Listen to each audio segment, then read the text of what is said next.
Hello അസ്സലാമലൈക്കും. അപ്പൊ ബറാത്തിന്റെ വൈകുന്നേരം നോമ്പുറക്കാൻ എന്തെങ്കിലും ആക്കാന്ന് പറഞ്ഞിട്ട് കിച്ചണിക്ക് വന്നിട്ടുണ്ട്. ഈ ഫസ്റ്റ് തന്നെ ഫ്രീസറിൽ നിന്ന് ചിക്കൻ എടുത്തിട്ട് വെള്ളം ഒഴിച്ച് വെച്ചിട്ട് ചിക്കൻ കറി ആക്കാനുള്ളതെല്ലാം മുറിച്ച് വെച്ച് നാസ്റ്റക്ക് ചിക്കൻ കറിയും പൂരിയും ആക്കാന്ന് വിചാരിച്ച്. പൂരി ഇഷ്ടമാണ്, ആക്കാൻ പഠിച്ചിട്ട് ആക്കലേ ഇല്ല.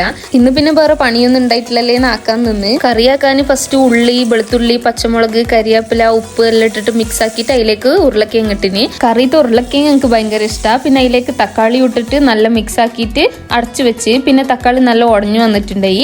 അതിലേക്ക് മഞ്ഞപ്പൊടി, മുളക് പൊടി, കാശ്മീരി മുളക് പൊടി, മല്ലിപ്പൊടി, ചിക്കൻ മസാല എല്ലാം ഇട്ടിട്ട് നല്ല മിക്സ് ആക്കിനി. എനിക്ക് ഈ പൊടിയെല്ലാം ഇട്ടിട്ട് ഇളക്കുന്നത് ഭയങ്കര ഇഷ്ടമാണ്. അതാണ് ഓരോന്ന് ഇട്ടിട്ട് ഇളക്കിക്കൊണ്ടിരിക്കണേ.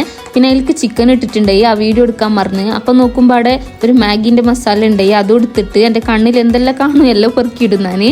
അങ്ങനെ അതിലേക്ക് കുറച്ച് തിളച്ച വെള്ളം ഒഴിച്ചിട്ട് വേഗാൻ വെച്ച്. പിന്നെ എന്തെങ്കിലും കടിയില്ലാണ്ട് നോമ്പ് തുറന്നാൽ ശരിയാവൂലല്ലേ. അങ്ങനെ ഉള്ളി വടാക്കാന്ന് വിചാരിച്ചിട്ട് ഉള്ളിയെല്ലാം മുറിച്ച് പച്ചമുളക്, മല്ലിച്ചപ്പ്, കടലപ്പൊടി എല്ലാം ഇട്ടിട്ട് കുഴച്ച് വെച്ച് ബാങ്ക് കൊടുക്കാനാവുമ്പോ ചുടാല്ലേന്ന് പറഞ്ഞിട്ട് ചായക്കെല്ലാം മണ്ടിയിട്ടുള്ള പാല് തിളക്കാൻ വെച്ചിട്ടുണ്ട്. ഈ തിളക്കാൻ വെച്ചാൽ പിന്നെ മറിയൽ ഫറലല്ലേ, അതൊക്കെ പിന്നെ തുടച്ച് വൃത്തിയാക്കിയിട്ട് കുറച്ച് പാലെടുത്ത് മാറ്റി വെച്ച് കസ്റ്റർഡ് ആക്കാന്. ഞാൻ അതൊക്കെ റെഡിയാക്കുമ്പോഴേക്കും ഇത് ഫ്രൂട്ട്സ് എല്ലാം മുറിച്ച് റെഡിയാക്കിയിട്ടുണ്ടായി. നമുക്കൊന്ന് പുറത്തു പോകണമായിരുന്നു. അപ്പൊ ബാങ്ക് കൊടുക്കുമ്പോഴത്തിന് തിരിച്ചു വന്നിട്ട് ബാക്കി പണിയെല്ലാം ആക്കാന്ന് പറഞ്ഞിട്ട് എല്ലാം എടുത്തു വെച്ചിട്ട് പോകാൻ നിന്ന്. പോകുമ്പോ പ്ലാൻ ഇതൊക്കെയാണെങ്കിലും വരുമ്പോഴെല്ലാം മാറിയിട്ടുണ്ടായി. അപ്പൊ അതെന്തൊക്കെയാണെന്നും ബാക്കിയുള്ള വിശേഷം എല്ലാം നാളത്തെ വീഡിയോയിൽ ഇടാം. ഇത് കുറച്ച് ലോങ് ആയി പോയി.